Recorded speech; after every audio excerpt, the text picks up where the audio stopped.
पाया कहें ते बावरे, खोया कहें ते कूर, पाया खोया कुछ नहीं, ज्यों का त्यों भरपूर। कबीर साहब कहते हैं कि व्यक्ति इस संसार में आके किसी एक तरफ झुक जाता है, या तो वो इस संसार की तरफ ही झुक जाता है, और कुछ ऐसे हैं जो कि केवल परमात्मा की तरफ झुक जाते हैं और इस संसार को बिल्कुल ही त्याग देते हैं। लेकिन कबीर साहब कहते हैं कि ऐसा नहीं है। जब व्यक्ति अनुभव ज्ञान के मार्ग पर निकलता है तो उसे हर चीज का अनुभव करना होता है। जब तक वो इस संसार का अनुभव नहीं करेगा, उसे इस संसार की नश्वरता का पता चल ही नहीं सकता है। क्योंकि जब तक आप किसी चीज को जानेंगे नहीं, पहचानेंगे नहीं, परखेंगे नहीं, तब तक कैसे पता लगेगा कि वो खरा है या खोटा है। केवल किसी के कह देने से कोई चीज खरी या खोटी नहीं हो जाती। तो साहेब बताते हैं कि अनुभव का जो ज्ञान है उसे प्राप्त करने से पहले व्यक्ति को अपने अंदर की जो दुविधा है उससे दूर होना चाहिए। दूसरी चीज साहेब ने बताई कि व्यक्ति को मध्य में रहना सीखना चाहिए, अर्थात ना इधर ना उधर।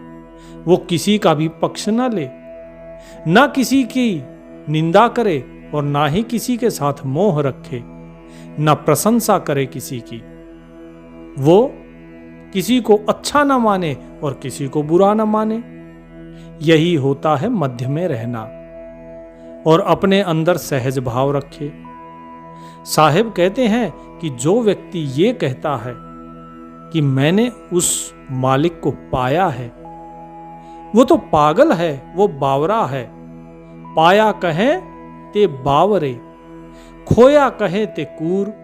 और जो ये कहते हैं कि भाई वो मालिक खो गया, मैं उस मालिक से बिछुड़ गया हूं, बोले वो तो कुत्ते हैं। कूर माने कुत्ता, कि वो कुत्तों के समान है, इतने बड़े अज्ञानी हैं। बोले ना कुछ पाया है और ना ही कुछ खोया है, जो है वो वैसा का वैसा है, वो भरपूर है। जिस प्रकार तराजू का एक पलड़ा अगर नीचे चला जाए तो दूसरा ऊपर हो जाता है, तो वजन बराबर नहीं माना जाता। सही तोल तो जब होगा जब पलड़े के दोनों तराजू के दोनों पलड़े जो हैं वो बराबर हो, समान हो, दोनों में एक जैसा भार हो, तभी तो उसे समान मानेंगे। अर्थात जो कांटा है वो कांटा बिल्कुल बीच में आ जाता है, मध्य में। साहिब कहते हैं ऐसे ही रहो। गरीबदास महाराज भी अपनी वाणी में कहते हैं, ओम सोहम मध्य है ताको लेह पिछान। साहिब बताते कि ओंकार ये सारा जगत ये माया है, और सोहम ये जीव है, और इस जीव और उस माया के बीच में ही वो ब्रह्म है। उसको पहचानो, वो बीच में है। कबीर साहिब भी वही कहते हैं कि पाया कहे ते बावरे, खोया कहे ते कूर, पाया खोया कुछ नहीं, ज्यों का त्यों भरपूर। वो मालिक तो जैसा है वैसा का वैसा ही है, न पाया है कुछ ना खोया है। वो ना तो प्राप्त किया जाता है, क्योंकि प्राप्त आप किसी से करते हैं, प्राप्त आप करते हैं किसी दूसरी वस्तु को, और खोते हैं किसी दूसरी वस्तु को। क्या आप अपनी उंगलियों को, अपने हाथ को, क्या इनको कहीं खो देते हैं क्या, या कहीं से इन्हें प्राप्त करते हैं? ये तो आपका अंग है, यह आपके साथ ही है। इसी प्रकार वो मालिक ना खोता है और ना पाता है। फिर साहिब कहते हैं, भजू तो को है भजन को, और तजू तो को है आन। भजन तजन के मध्य में सो कबीर मन मान। कि यदि मैं किसी का भजन करूं तो कौन है मैं जिसका भजन करूं? अब लोगों को देखिए, लोग क्या करते हैं, मंदिर में जाते हैं, मस्जिद में जाते हैं, कोई गिरजा घर में, कोई गुरुद्वारे में जा रहा है, पूजा कर रहा है। किसकी पूजा कर रहे हैं? ये किसी दूसरे को पूज रहे हैं। परमात्मा तो दूसरा है ही नहीं। साहेब ने तो ऊपर कह दिया, वो ना पाया है ना खोया है, वो तो जैसा है वैसा का वैसा है। दोनों जो पलड़े होते हैं तराजू के, वो उस तराजू का ही अंग है, वो वास्तव में ना घटते हैं ना बढ़ते हैं। वो तो तराजू ही है। ठीक इसी प्रकार भजन करने के लिए कोई है ही नहीं दूसरा, जो है सब कुछ तो वही है। और अगर मैं त्यागूं तो किसको छोड़ूं? छोड़ने के लिए कोई दूसरा हो तभी तो छोड़ा जाता है ना। आपके हाथ में कोई चीज हो, आप उसे ही तो छोड़ सकते हैं। लेकिन जब सब कुछ वो मालिक ही है तो फिर छोड़ोगे किसको? संध्या आरती में साहिब कहते हैं, नूर की आरती नूर के छाजे, नूर के ताल पखावज बाजे, नूर के गायन नूर को गावे, नूर सुनंते बहुर ना आवे, नूर की बाणी बोले नूर, झिलमिल नूर रहा भरपूर, नूर कबीरा नूर ही भावे, नूर के कहे परम पद पावे। कि सब कुछ वो नूर, वो मालिक ही है, उसी की आरती हो रही है और आरती करने वाला भी वही है। सारा सब कुछ उसी के आगे चल रहा है, ये सारा खेल उसी का है। आपय आरती आपय साजे, आपय किंगर आपय बाजे, आपय ताल आप झनकारा झांझ झनकारा, आप नाचे और आप देखन हारा, आपय दीपक आपय बाती और आप ही पुष्प आप ही पाती। स्वयं वो मालिक ही सब कुछ है, तो फिर आप इधर उधर कहां भटक रहे हो? कभी आप इधर होते हो, कभी उधर होते हो, नहीं। संसार में किसी को ना बुरा बोलो ना कोई अच्छा है, सब कुछ वही है, जो है वो मालिक ही है। ये अच्छा और बुरा ये तो केवल हमारे देखने का दृष्टिकोण है। हर एक घट के अंदर वो मालिक ही है। गुरु नानक देव जी भी यही कहते हैं, मंदा किसनु आखिए तिस बिन कोई नाही। उस मालिक के सिवा कोई है ही नहीं, तो मैं किसको कहूं कि भाई ये कमतर है और ये बढ़िया है? कोई है ही नहीं। तो साहिब वही कहते हैं कि इस त्यागने में और इस भजने के बीच में रहो, उसी चीज को अपने मन के अंदर धारण करो कि भाई ना कोई भजन करने के लिए दूसरा है, न त्यागने के लिए कोई दूसरा है। अपने मन में ये दृढ़ विश्वास कायम कर लो। लेकिन ये विश्वास सिर्फ कहने से नहीं आता है। साहिब कहते हैं, पहले मध्य में रहना सीखो। लेऊं तो महापति ग्रह और देऊं तो भोगंत, लेन देन के मध्य में सो कबीर निज संत। कि यदि मैं किसी से कोई चीज लेता हूं तो मुझे उसका भोग भोगना होगा। मैं फिर महापतित हो गया, क्योंकि मैंने किसी दूसरे की मेहनत का लिया है। और यदि मैं किसी को देता हूं कुछ तो मुझे उसका ही भोग भोगना पड़ेगा, क्योंकि चाहे मैंने दान दिया, कुछ भी किया, कर्म तो हो गया। यदि देता हूं, मैं ये सोचता हूं कि हां मैं दे रहा हूं, तो दे किसको रहे हो? किसी दूसरे को। तो यहां पे आपके अंदर दुई आ गई। तो ये तू और मैं, इन दोनों के बीच में रहो, ना तू है और ना मैं है।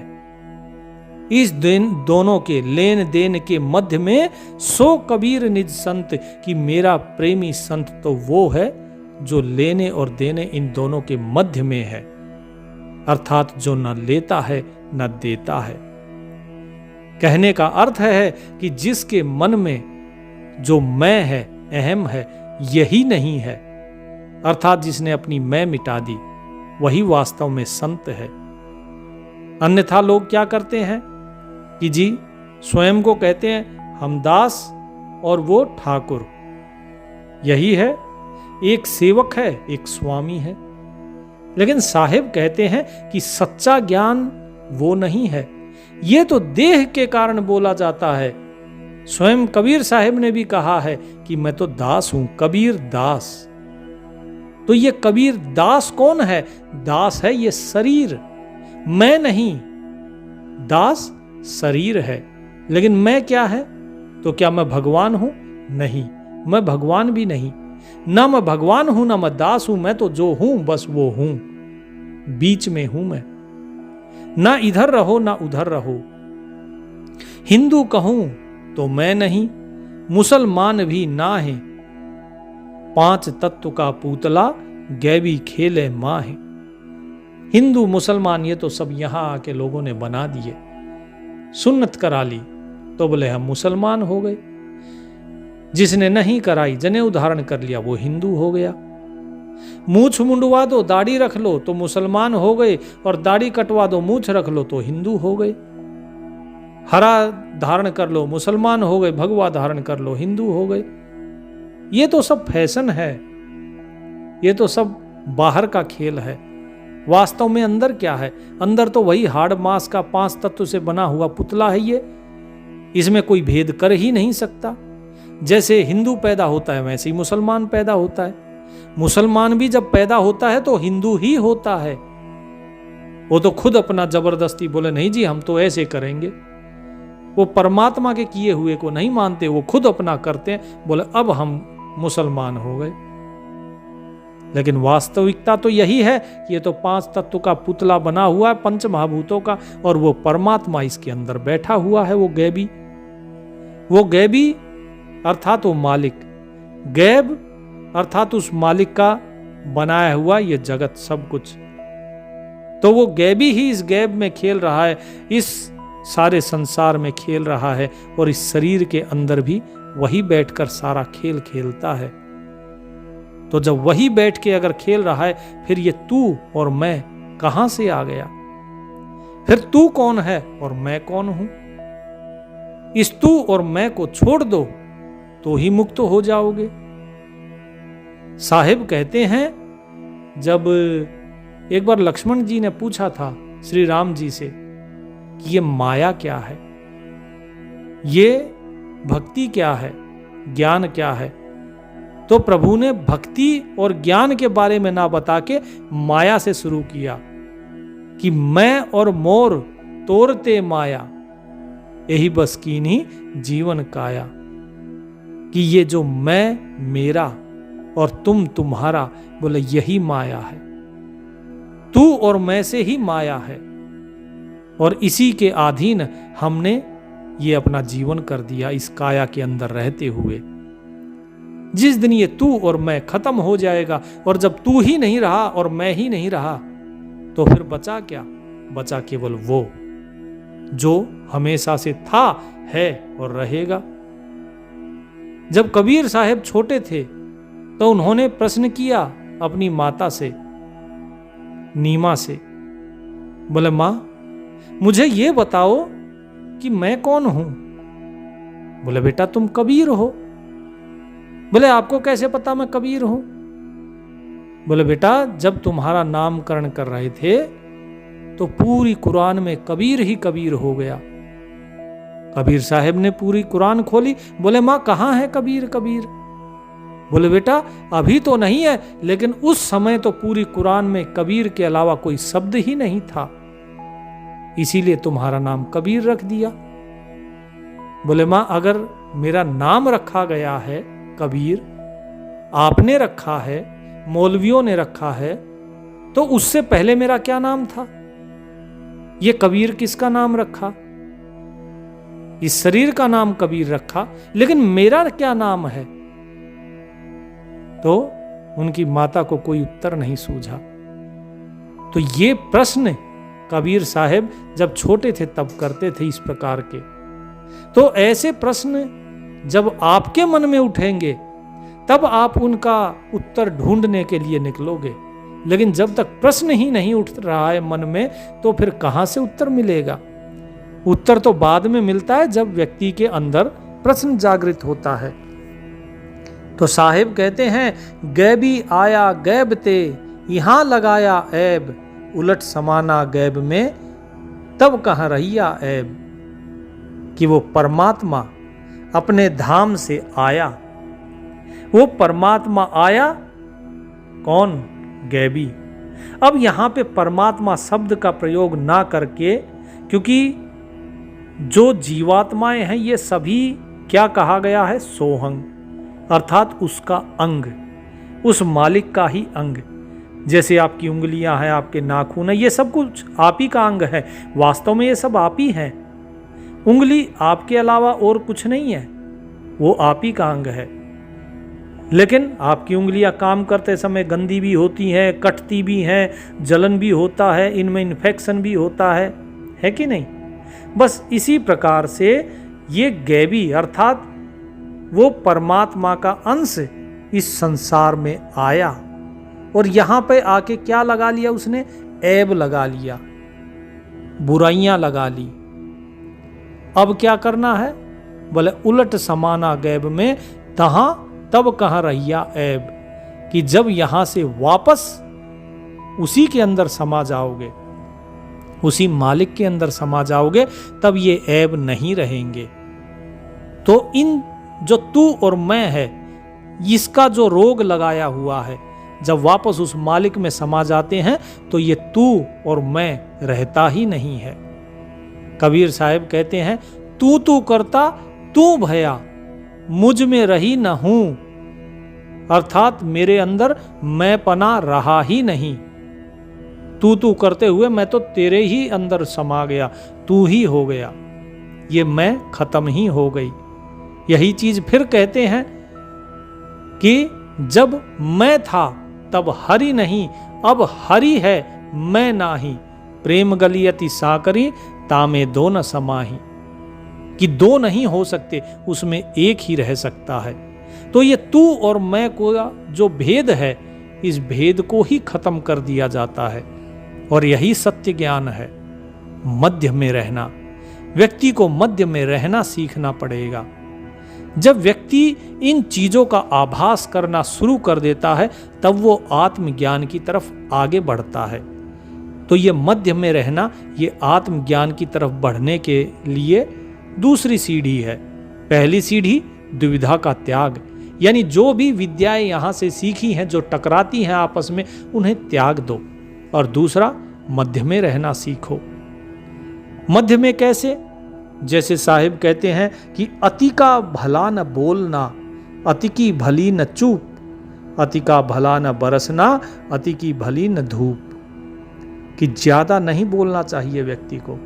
जब ज्यादा बोलता है तो कई अपनी राज की बातें वो अपने मुंह से निकाल देता है और दूसरों को आपके राज पता लग जाते हैं, फिर उससे आपका नुकसान होता है।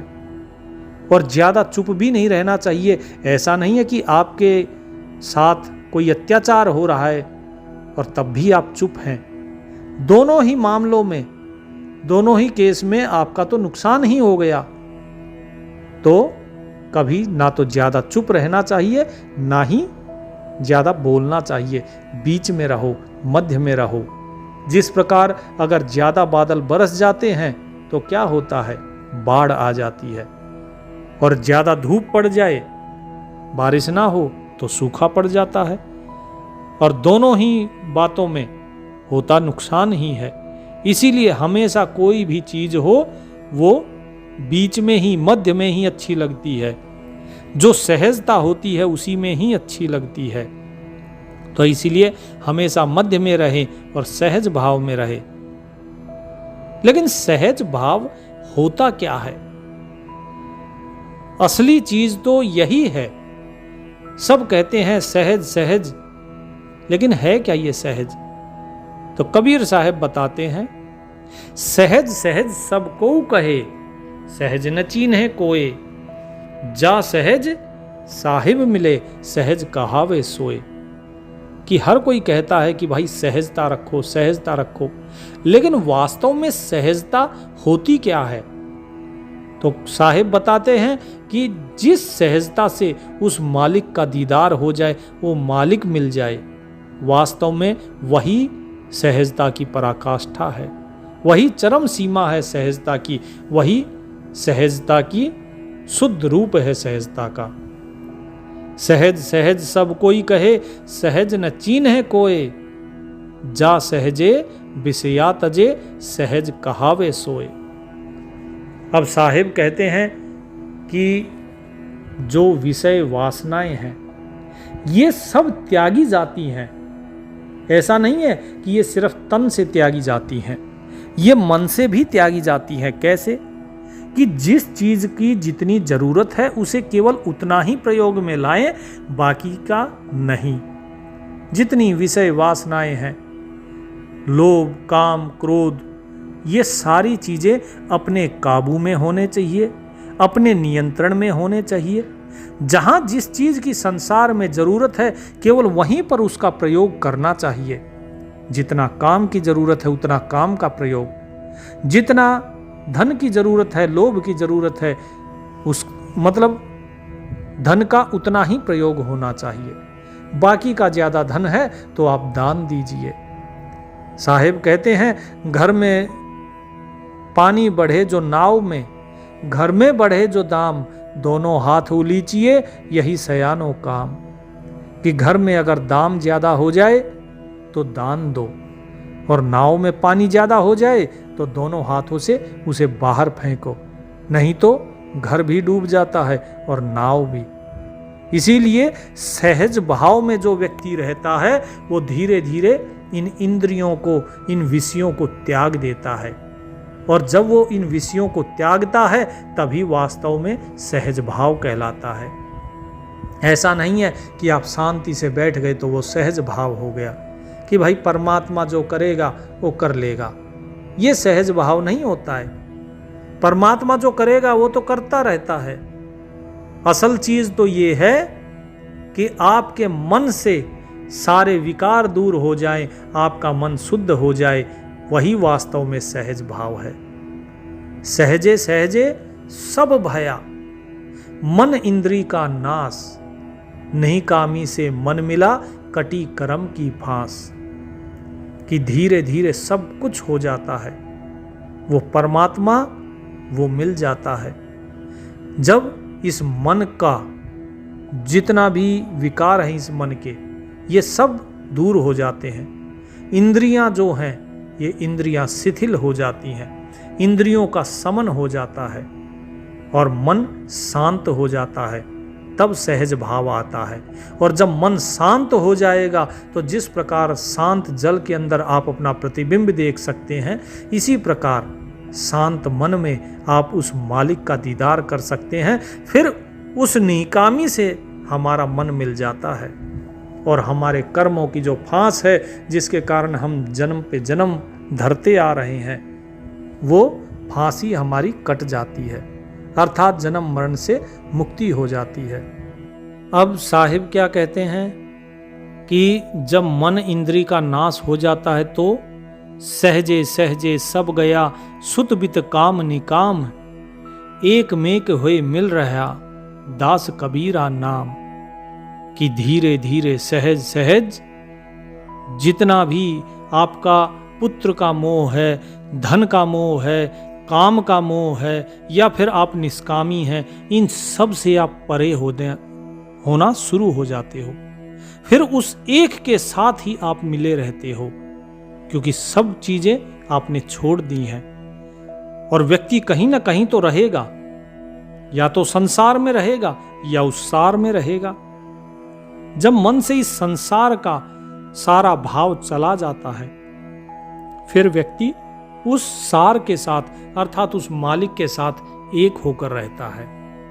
और कबीर साहब कहते हैं कि ऐसा क्या है, ऐसा वो नाम है।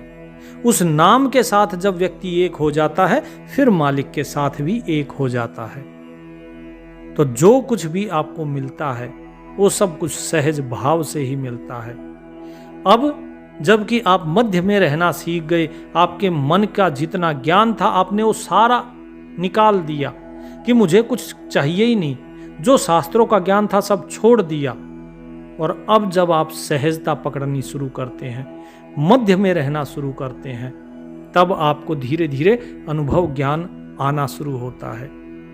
तो साहिब कहते हैं, जो कुछ आवे सहज में सोई मीठा जान, कड़ुआ लागे नीम सा जामे ऐचा तान। कि सहज भाव से आपको जो कुछ मिल जाए उसे मीठा समझो, वही वास्तव में आपके लिए मीठा है। लेकिन जहां पे थोड़ी सी भी खींचतान हो, वहीं पे वो चीज कड़वी हो जाती है। कहने का मतलब ये है कि जहां पर आप थोड़ी सी भी गुंजाइश कर देते हैं। जैसे मान लीजिए भोजन करना है आपको, लेकिन भोजन में थोड़ा सा नमक कम पड़ा या नमक ज्यादा पड़ गया, जो मिल रहा है उसे खा लीजिए। अगर जरा भी आपने ये सोची अरे नमक कम है या ज्यादा है, टोका टाकी करी, तो फिर खींचतान हो जाती है।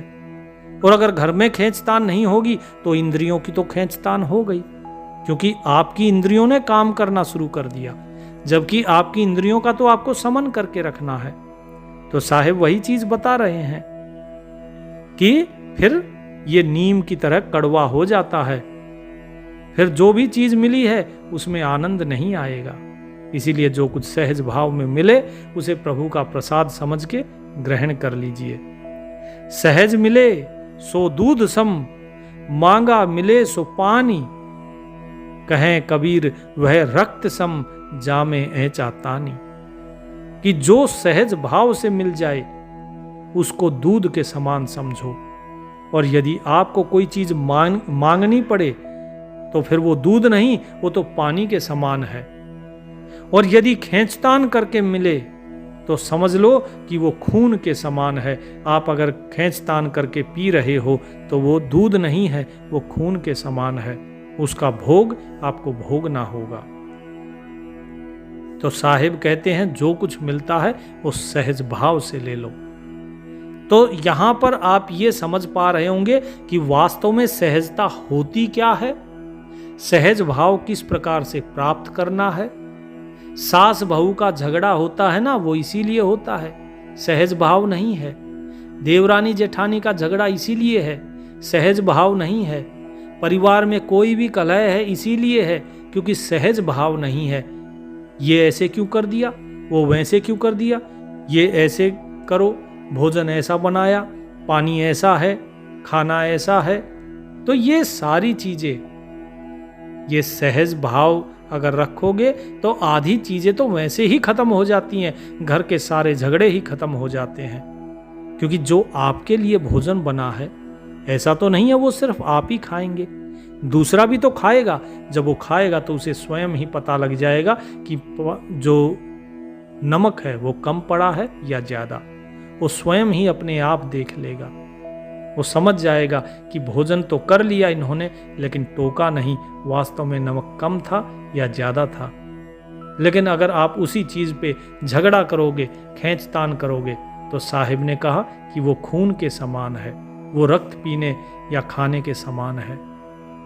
साहिब कहते हैं काहे को कलपत फिरे, दुखी होत बेकार, अरे सहजे सहजे होएगा जो रचिया करतार। कि परमात्मा ने जो कुछ रचा हुआ है वो धीरे धीरे होगा। आप क्यों कल्पते फिर रहे हो, क्यों दुखी हो रहे हो? अपने मन में आप दुख मत पालो, परेशान मत हो। सब कुछ समय आने पर धीरे धीरे अपने आप हो जाएगा। आप केवल अपने कर्म पे ध्यान दो, क्योंकि परमात्मा के हाथ में कर्म फल है। वो कर्म फल कब देगा, कैसे देगा, वो सारा सब कुछ उसने रचा हुआ है। वो सारा खेल उसका है। आप उसके खेल में हस्तक्षेप करने की कोशिश मत करो कि नहीं मैंने ये कर्म कर दिया, मुझे अभी इसका फल चाहिए। नहीं, आप दुखी हो जाओगे, परेशान हो जाओगे। क्या लाभ है परेशान होके? जब व्यक्ति परेशान हो जाता है तो उसकी सहजता खत्म हो जाती है। जब जल के अंदर तरंगे उठनी शुरू हो जाती हैं तो फिर आप अपनी शकल नहीं देख पाते। इसी प्रकार जब मन के अंदर तरंगे उठनी शुरू हो जाती हैं तो फिर मालिक का दीदार नहीं होता है। तो इसीलिए सहज भाव में रहो, जो चल रहा है उसे चलने दो। मालिक ने अपने आप कुछ रचा है तो वो उसके हाथ में रहने दो, उसको रचने दो जो रचना है। जो कल्पे तो दूर है, अनकल्पे होए जा होए सोए, सतगुरु मेटी कल्पना, सहज होए सो होए।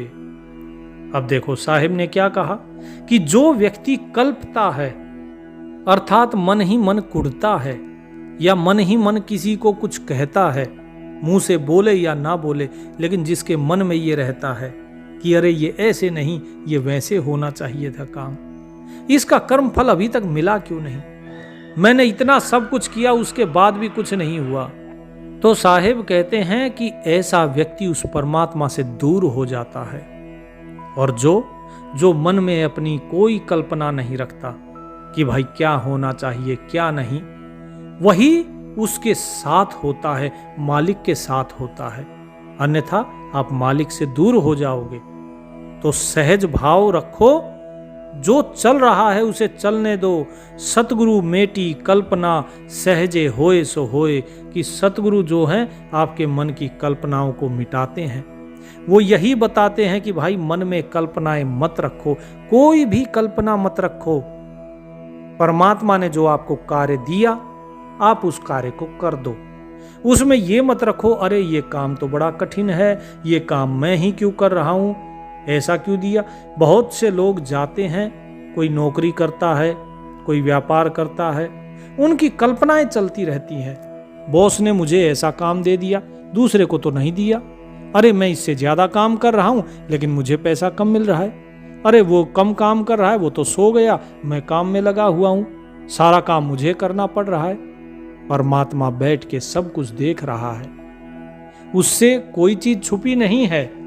इसलिए अपने मन में कोई कल्पना मत करो, केवल इतना करो कि प्रभु तूने मुझे इस निमित्त बनाया है कि मैं ये कार्य करूं, तो ये कार्य तेरा है, कराने वाला तू है, करने वाला तू है, और कार्य स्वयं तू है, और इसका कारण भी तू ही है, जो है तू ही है। तो निमित्त बनाया है मुझे तूने, तो ये दास भी तेरा ही है। तो इस भाव से उस कार्य को कर दो। वो परमात्मा किससे क्या कराना चाहता है ये कोई नहीं जानता। ये मेरा स्वयं का अनुभव है कि उस मालिक ने मेरे साथ क्या क्या किया है, उसने मुझे कहां से कहां पहुंचाया है, ये मैं जानता हूं, ये मेरा अनुभव है। लोग इस चीज को नहीं समझ सकते, क्योंकि दूर के ढोल सुहावने होते हैं, दूर से देख के सब कुछ अच्छा ही अच्छा लगता है, लेकिन वास्तव में उसके पीछे क्या है, उस मालिक ने कहां से कहां पहुंचाया है और कैसे कैसे पहुंचाया है, ये देख के मैं भी हैरान हो जाता हूं कि मैं कहां था और आज कहां हूं। ये सब कुछ उस मालिक की अनुकंपा है। तो अपने मन की कल्पनाओं को दूर कर दो, क्योंकि जो होगा वो सहज भाव में ही होगा, और सहजे सहजे ही होगा, समय पर ही होगा। तो उस मालिक पे भरोसा रखो और सहज भाव में उस मालिक का सुमिरन करते रहो। जो मिला उसे कर दो और परमात्मा का धन्यवाद करो, कोई कल्पना नहीं, बस इतना ही। परमात्मा की कृपा आप पर बरसती रहे। सत साहेब।